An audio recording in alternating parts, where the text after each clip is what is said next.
The stable started in the late 1800s and it became the first riding school in England.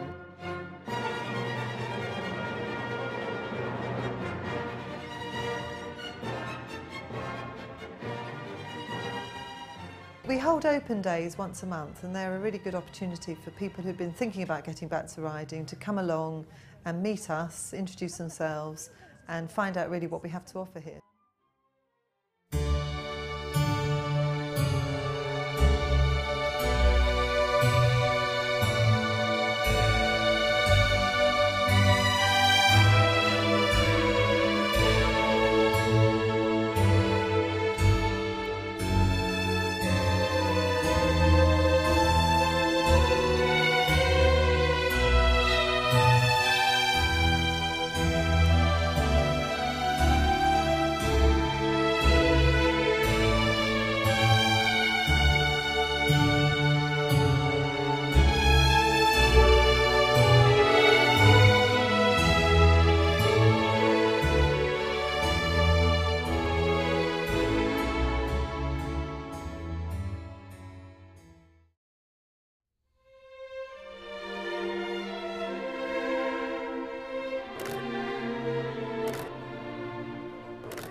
Hi everybody, my name's Kevin, but as you've already been told, in Zululand, South Africa, I'm known as Banana Man. Today I'll tell you some of the incredible events that have happened to me over the last 4.5 years that have changed my life and have led me to feed over 1 million school meals to hungry children in Africa in that time.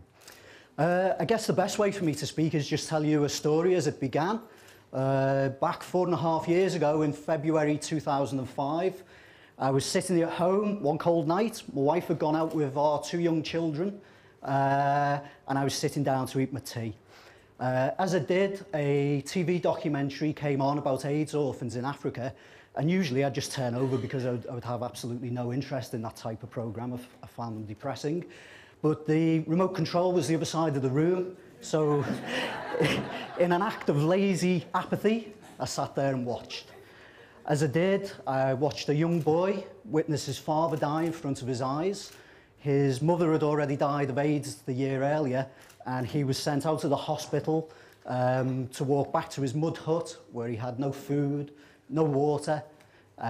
He obviously lived without electricity or power, and he soon broke down in tears, and so did I.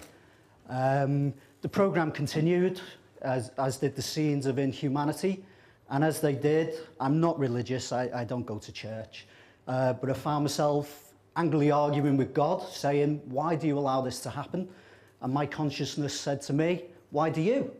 And I knew instantly I wouldn't. 6 days later, I was standing in Zululand, desperately searching for the young boy, trying to help him.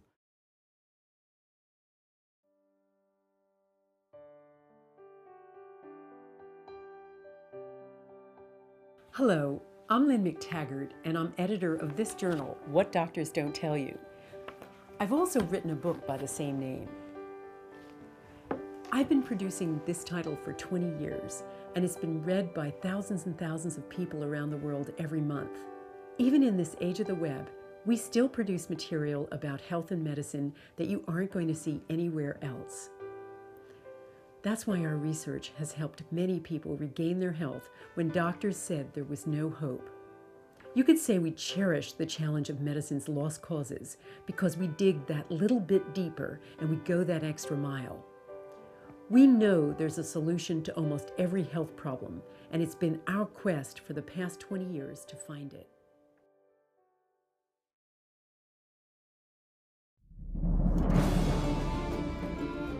We came to the stables here at Wimbledon because Lilia wants us to learn to ride, and she's doing a cracking job.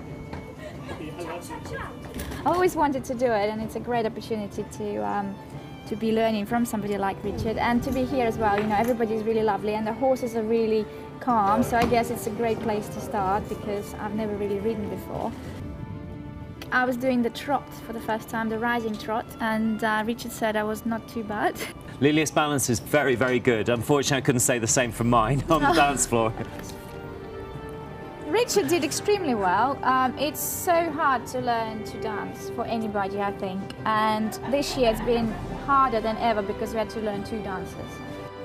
I found things that are so similar, almost the same in dancing and horse riding. You have to keep your back up straight, you have to look ahead, you have to obviously keep your chin up, and then there are things that are totally different. You know, we wear heels in dancing, and here you have to have your heel down. Weight in those heels. Yes. I have to learn what Richard does so well, and he had to learn what I do. And you're giving it your all. Well, I tried. I would imagine Richard had a lot of ache in these muscles because his smile never left the face. That's it. Lilia said, "You will smile You will halfway smile. through the walls." Oh